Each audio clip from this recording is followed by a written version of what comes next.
Bienvenidos a Terror Abismal, donde las sombras viajan contigo. Si crees que unas vacaciones por América pueden ser solo paisajes y cultura, prepárate para descubrir el lado oscuro de los destinos más famosos del continente. En este video, te traigo 4 historias reales narradas en primera persona que te harán dudar de cada souvenir, de cada susurro en la noche y de lo que realmente se esconde tras la mirada de un desconocido. El eco de la obsidiana, un viaje a México y Perú desata antiguos espíritus atrapados en una piedra sagrada. La sombra del colibrí, un amuleto comprado en Guatemala, arrastra al protagonista a lo más profundo del más allá. La caja de los susurros, una melodía maldita abre portales entre los mundos en plena América del Norte. El murmullo del tambor, un ritmo ancestral despierta fuerzas dormidas que reclaman su lugar. Dale like, suscríbete y activa la campana para que no te pierdas ni un susurro del abismo. ¿Te atreves a escuchar? El eco de la obsidiana. Me llamo Julio Hernández y jamás imaginé que mi viaje por algunos de los países más conocidos de América terminaría convirtiéndose en la madrugada más larga de mi vida. Había planeado visitar México, Perú, Brasil y Argentina en 2 semanas. Nunca pensé que un objeto antiguo y las sombras al acecho me seguirían de un lugar a otro. La primera parada fue la península de Yucatán, en México. En Mérida, las calles coloniales estaban iluminadas por faroles de hierro forjado, y el calor húmedo me envolvía como un abrigo pegajoso. El mercado de Lucas de Gálvez bullía de colores, pitayas rojas, chiles habaneros y hamacas de hilos. La gente sonreía, pero yo sentía un cosquilleo en la nuca. Allí conocí a don Alberto, un artesano de joyería prehispánica con manos arrugadas y ojos grises. Me ofreció un colgante de obsidiana con una inscripción en maya, apenas visible, como un susurro. «Te traerá buena suerte», dijo. Lo compré casi sin pensar.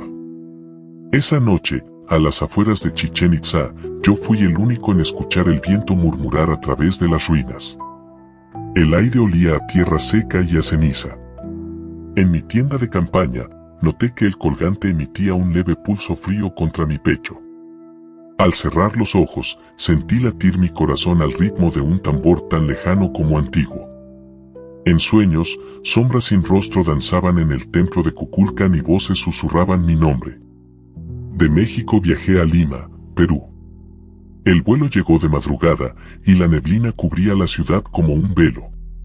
Caminé por el barrio de Miraflores, donde el Pacífico golpeaba los acantilados.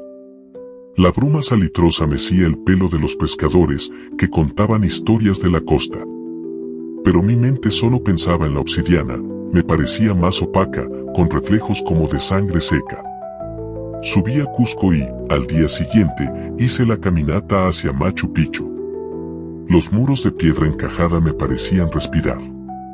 El guía, don Hugo, un hombre colla de rostro serio, habló de los chasquis y de la conexión sagrada entre la tierra y el cielo. Mientras recorríamos la Puerta del Sol, sentí un escalofrío y oí un eco gutural, una voz antigua reclamaba lo suyo. El colgante vibró con fuerza, clavándose en mi piel. Me dolió tanto que caí de rodillas. Esa noche, en una posada de adobe, mi sueño me arrojó a un patio inundado de niebla, donde una figura encapuchada señalaba un altar de piedra con mi nombre grabado en quechua. Desperté empapado en sudor. Sin darme tregua, tomé un bus nocturno hacia Manaus, en Brasil. La selva amazónica me envolvió con su silencio asfixiante. El aire estaba cargado de insectos y de cantos lejanos.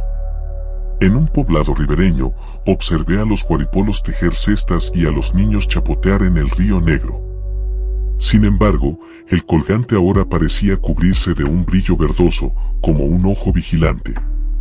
A medianoche, me adentré en la selva con un guía local, Luis, para escuchar el canto de los delfines rosados. El río era un espejo negro roto solo por mi linterna. De pronto, un aullido gutural retumbó entre la maraña de raíces. Luis palideció. «No deberíamos estar aquí», dijo. Intenté quitarme el amuleto, pero era como si la cadena se hubiera fusionado con mi piel. Horrorizado, corrí sin rumbo hasta regresar a la orilla. La última etapa fue Buenos Aires, en Argentina. Caminé por la avenida 9 de Julio, admiré el obelisco y los cafés con terrazas donde la gente discutía de tango y política. Aún así, el colgante me oprimía el pecho. La noche porteña, cargada de viento sur, me hacía temblar. Busqué a Marta, una amiga antropóloga de la Universidad de Buenos Aires. Le mostré la obsidiana. Ella examinó la inscripción bajo una lupa. No son jeroglíficos mayas ni quechuas, es guaraní y habla de un espíritu que vaga entre mundos, me explicó. Dice, quien robe la mirada del jaguar, pagará con su aliento, punto. Un escalofrío me atravesó. Recordé los ojos negros de la figura en la selva y las sombras danzantes en México. Marta sugirió devolver el colgante a la tierra que lo vio nacer, un cenote sagrado en Yucatán. Regresé a Mérida con el corazón encogido. El aire olía a lluvia distante. A la entrada del cenote sagrado de Iquil, el agua profunda brillaba verde turquesa bajo la luna. El silencio era absoluto. Me acerqué al borde y, con una fuerza que no creía tener, lancé la obsidiana al agua. Chocó contra la piedra y se sumergió, liberando una burbuja de luz opaca. En ese instante, un susurro se disolvió en mi mente y sentí, por primera vez en días, la ligereza en el pecho. La luna se reflejó sobre el agua, y por un segundo creí ver un jaguar etéreo emerger de las profundidades. Sus ojos se encontraron con los míos, no con odio, sino con alivio. Mientras retrocedía, el cenote recuperó su calma natural. Nada quedó en el aire salvo la brisa suave y el murmullo de las hojas. Esa noche dormí sin pesadillas. Mi viaje terminó, y comprendí que hay objetos que cargan memorias y dolores de tiempos remotos. La obsidiana fue testigo de sacrificios y encuentros entre el mundo tangible y el invisible. De vuelta a su origen, cerré el ciclo de pesadillas. Desde entonces, cada amanecer me recuerda la fragilidad del alma humana y el eco de lo desconocido. Pero sé que, mientras respire, las leyendas seguirán vivas en cada piedra y en cada sombra. La sombra del colibrí. Soy Carla Montoya y durante años guardé la ilusión de recorrer los rincones más emblemáticos de América. Mi sueño era empaparme de culturas, paisajes y sabores. Lo que ocurrió, sin embargo, convirtió mis vacaciones en una pesadilla que aún me estremece. Todo comenzó en Guatemala, en la antigua ciudad de Antigua. El sol de mediodía reflejaba los tejados rojos y las piedras volcánicas de la catedral. En el mercado de la calle del Arco, compré un collar con un pequeño colibrí de jade tallado, entregado por Doña Rosa, una mujer de mirada profunda y voz susurrante. Protege el paso entre mundos, dijo sin sonreír. La primera noche, en el Hotel Colonial, el colibrí pendía de mi cuello como un peso ligero.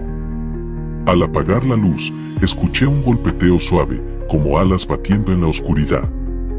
Pensé que era el viento, pero la puerta crujió y vi una sombra deslizarse fuera de mi habitación, con contornos irreales. El viaje siguió hacia Costa Rica. En Monteverde me abordó un guía, Mauricio, quien me habló de la biodiversidad del bosque nuboso. Sus ojos brillaban con entusiasmo. Durante la caminata nocturna, el colibrí vibró contra mi piel y, entre la neblina, creí divisar un ave diminuta de alas fosforescentes. Una risa apagada resonó entre los troncos centenarios y sentí que algo me observaba. Próxima parada, Colombia, Cartagena de Indias. Sus murallas evocaban historias de corsarios y tesoros. En el convento de la Popa, la vista era espectacular, pero el aire olía a humedad y azufre. Conocí a Esteban, un historiador local que investigaba leyendas indígenas. Le mostré mi colibrí de jade. Su rostro palideció. Este símbolo no es porte de ángel, amiga. Los chamanes decían que el colibrí guía el camino de los espíritus que buscan regresar. Si lo traes lejos de su origen, atraes presencias que no descansan. Aquella noche, en un callejón empedrado, sentí pasos tras de mí.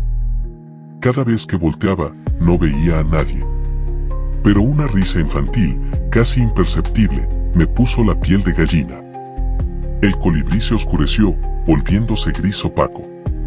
En Ecuador, decidí enfrentar el miedo y volé a Quito. La Plaza Grande bullía de vida, y la Basílica del Voto Nacional elevaba sus arbotantes hacia el cielo gris.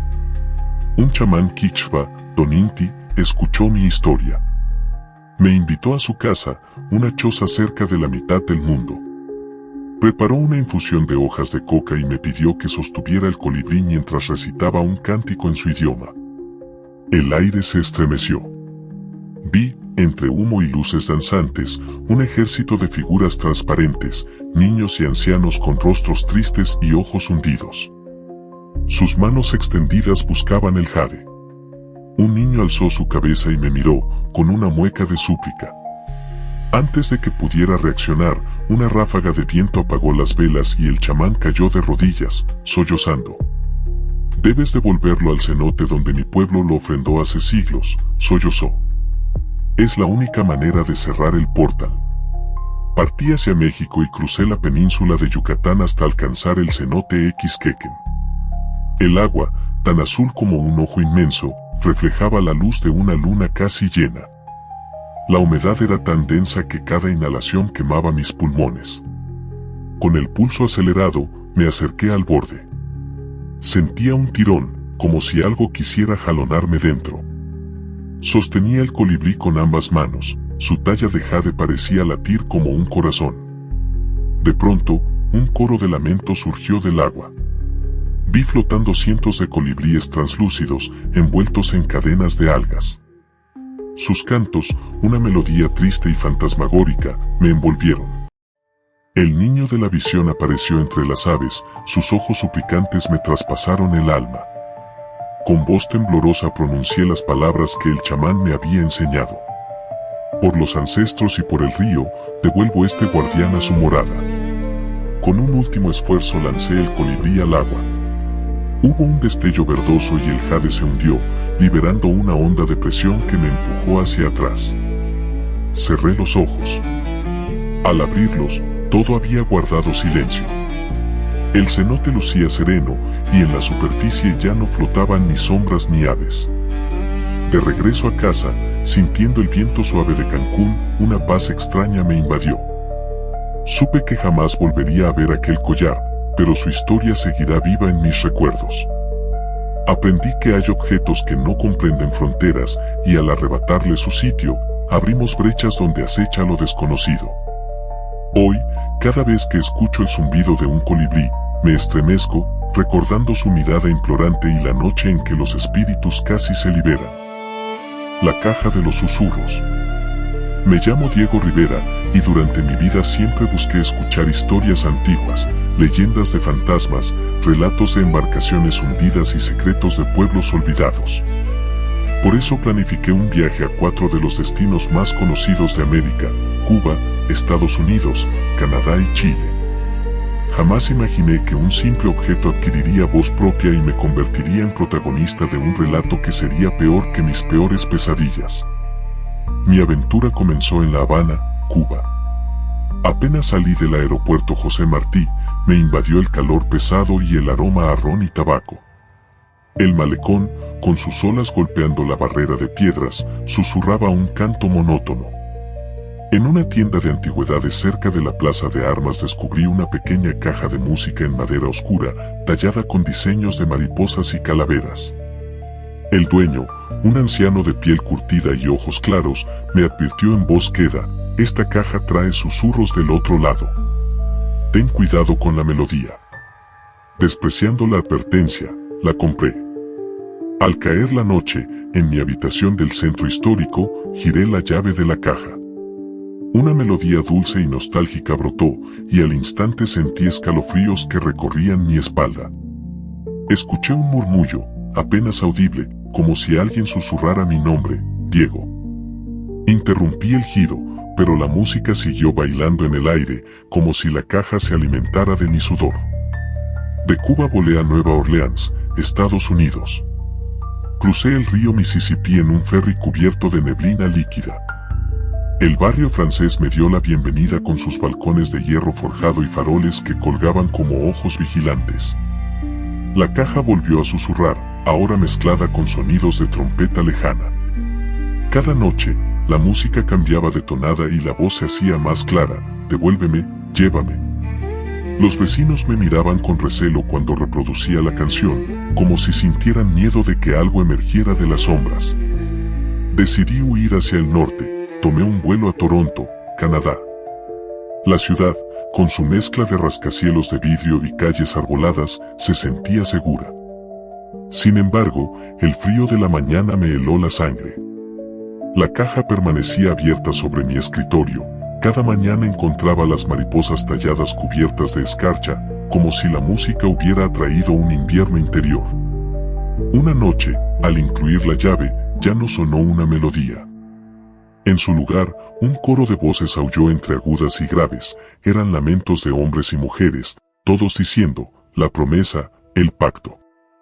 La ventana tembló con un golpe seco y un viento gélido sopló las cortinas, formando sombras danzantes en la habitación.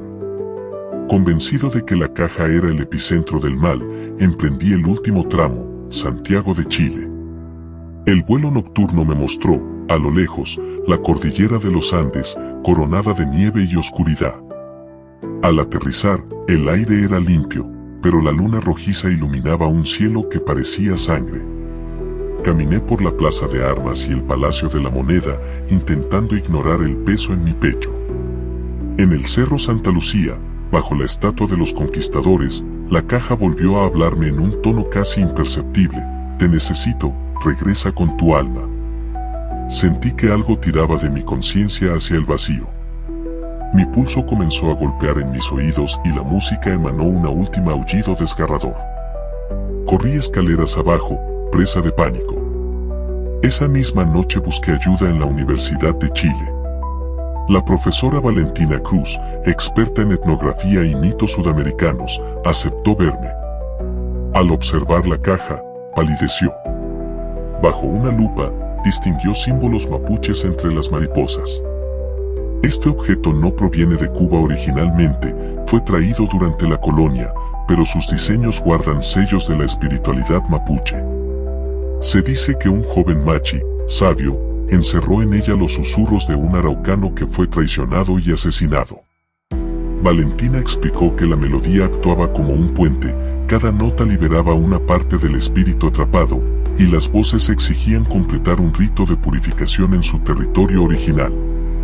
El machi pedía que la caja volviera al río Cautín, en la Araucanía, para cerrar el ciclo. Solo así cesarán los susurros. Decidí enfrentar el terror. Al alba, tomé un autobús hacia Temuco y otro hacia el río Cautín. El paisaje cambiaba, vi extensos bosques de coigues y araucarias, y el aire olía a leña y humedad. A orillas del río, encontré la piedra sagrada donde los machis realizaban ofrendas. Con la caja en las manos, pronuncié las palabras que Valentina me enseñó, un canto en mapudungún que hablaba de perdón y retorno. El viento cesó, los pájaros guardaron silencio y la caja cayó al agua. El sonido dulce de la melodía emergió, como una última caricia, antes de hundirse. Por un instante, vi bajo la superficie la figura de un joven con cabello largo y ojos llenos de gratitud. Me sonrió, y luego desapareció en las corrientes. Cuando me levanté de rodillas, el río había recobrado su murmullo habitual. No había sombras, ni voces, ni escarcha en la caja, ahora rota y cubierta de algas. Sentí, por primera vez en días, alivio y una paz que no conocía. Regresé a Santiago con el amanecer iluminando los picos andinos. Entre la niebla matinal, comprendí que algunas historias no solo se cuentan, viven y respiran en objetos que conectan el pasado con el presente. Aprendí que, al perturbar un recuerdo ancestral, podemos liberar fuerzas que trascienden fronteras. Hoy, de vuelta en mi ciudad natal, cada vez que cierro los ojos escucho un eco suave, como un murmullo lejano. Sé que es la voz del araucano, ahora en calma, agradeciéndome haber devuelto su susurro al río que lo vio nacer. Y en esa pequeña promesa de silencio, encuentro la certeza de que, a veces, el verdadero terror reside en lo que guardamos olvidado. El murmullo del tambor. Me llamo Paula Ortiz y desde niña he sentido una atracción hacia el ritmo de los tambores. Cuando supe de un festival de percusión que recorría Panamá, Costa Rica, Colombia y Uruguay, supe que debía ser yo quien lo viviera en carne propia. No imaginé, sin embargo, que un pequeño tambor ritual acabaría convirtiendo mi sueño en la noche más terrorífica de mi vida. La primera parada fue Ciudad de Panamá. El casco viejo me recibió con casas coloniales pintadas de colores vivos y el eco constante de los barcos en la bahía. En una tienda de artesanías, hallé un tambor diminuto con piel tensa y pinturas geométricas. El artesano, un hombre de voz grave y piel tostada por el sol, me dijo: este tambor guarda un canto antiguo. Tócala bajo la luna y escucharás algo más que eco. Ignoré su advertencia y lo compré. Aquella noche, en mi habitación de un hotel cercano al mercado de mariscos, el tambor reposó sobre la mesa. Cuando la luna alcanzó su cenit, golpeé su piel con la yema de los dedos. Al principio, solo oí un golpeteo suave, casi monótono. Pero pronto, cada golpe reverberó con voces distantes, murmurando palabras en un idioma que no comprendía. La habitación se enfrió y sentí un escalofrío recorrer mi columna. Al día siguiente volé a San José, Costa Rica. En el Valle Central, los vientos traían el olor de café recién tostado y flores silvestres. Me apunté a un taller de percusión en el barrio Escalante. Cada vez que tomaba el tambor, mis manos temblaban y mi mente viajaba a un lugar nebuloso, lleno de cantos fantasmales.